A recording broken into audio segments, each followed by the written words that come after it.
सभी क्रांतिकारी नौजवान साथियों को क्रांतिकारी इस्तकबाल और अंधभक्तों को हिंदू मुसलमान।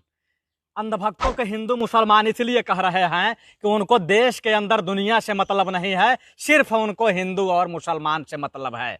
तो इसलिए अंधभक्तों को हिंदू और मुसलमान। मेरे नौजवान साथियों, आज हमारे पूरे देश के अंदर जिस तरीके से कोरोना का कहर से देश का किसान, देश का मजदूर तड़प रहा है, बिलबिला रहा है, वहीं जो हमारे देश की सरकारें हैं और जो हमारे जनप्रतिनिधि हैं वो लूट पाट में लगे हुए हैं और उनके अंधभगत जो हैं वो हिंदू मुसलमान करने में लगे हुए हैं।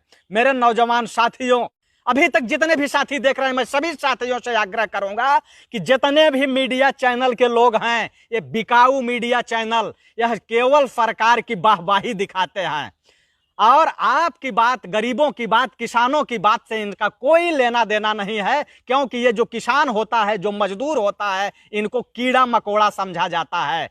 कि जिस तरीके से किसान अपने खेतों में अपने फसल का उत्पादन करता है तो कीड़े मकोड़े मारने के लिए, इसकी फसल को जो नुकसान करते हैं उस कीड़े मकोड़े के मारने के लिए दवा का स्प्रे करता है और कीड़े मर जाते हैं। वही हालत आज है कि इन नेताओं को सत्ता हथियाने में जो भी गरीब आड़े हाथ आते हैं, या पूंजीपतियों को इनकी संपत्ति बढ़ाने में जो भी मजदूर किसान इनके आड़ों हाथ आते हैं, सीधे ये स्प्रे करके उसको खत्म कर देते हैं। और स्प्रे कैसे करते हैं कि किसान के फसल का दाम न मिले, मजदूरों के फसल को उनका दाम न मिले। आज जिस तरीके से कोरोना के कहर में देश जूझ रहा है, आज हमारे प्रधानमंत्री को, जो अपने आप को चौकीदार कहते हैं, जनता का सेवक कहते हैं, प्रधानमंत्री को, राष्ट्रपति को, सांसदों को, विधायकों को, मंत्रियों को 1 रुपए सैलरी नहीं लेना चाहिए। अगर ये वास्तव में समाज सेवी हैं तो इनको 1 रुपए की सैलरी नहीं लेना चाहिए, सारा का सारा छोड़ देना चाहिए इस जनता को।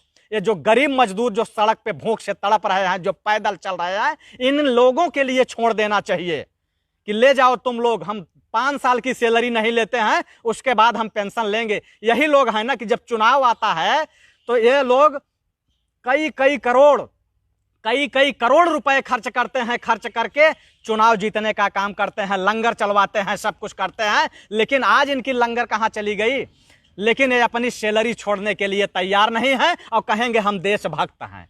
ये अपने आप को देशभक्त कहेंगे। आज वास्तव में अगर देशभक्त कोई है तो वो किसान है इस देश का। मैं आपको बताना चाहता हूं कि जो किसानों का दूध, आज जितनी भी फैक्ट्रियां हैं बड़ी बड़ी उद्योगपतियों की, वो चाहे अंबानी हो, चाहे अडानी हो, चाहे टाटा हो, चाहे बिड़ला हो, चाहे नीरव मोदी हो, चाहे विजय माल्या हो, चाहे मेहुल चौकसी हो, सबकी फैक्ट्रियों में ताला लग गया है, सबकी फैक्ट्रियां बंद हैं। लेकिन आज इस देश को जिंदा रखने का काम अगर किया है तो इस देश का किसान किया है। आज भी उसकी गाय दूध दे रही है, किसान की गाय दूध दे रही है, लेकिन उसके दूध का रेट क्या है पता है आप लोगों को? 15 रुपए लीटर।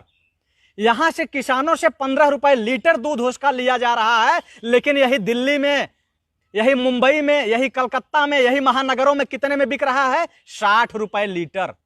क्यों मजदूर भाग रहा है? क्यों वहां से लोग भाग रहे हैं? क्योंकि यहां किसानों से 15 रुपए लीटर लिया जा रहा है और वहां लोगों को मिल रहा है 60 रुपए लीटर।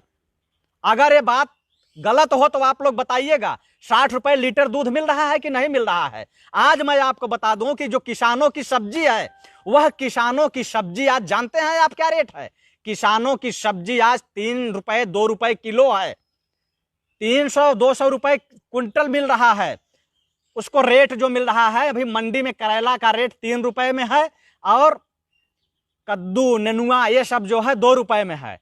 लेकिन यही दिल्ली में आप खरीदोगे, मुंबई में आप खरीदोगे, कानपुर में खरीदोगे, इलाहाबाद शहर में खरीदोगे, बनारस शहर में खरीदोगे तो आपको कितने में मिलेगा?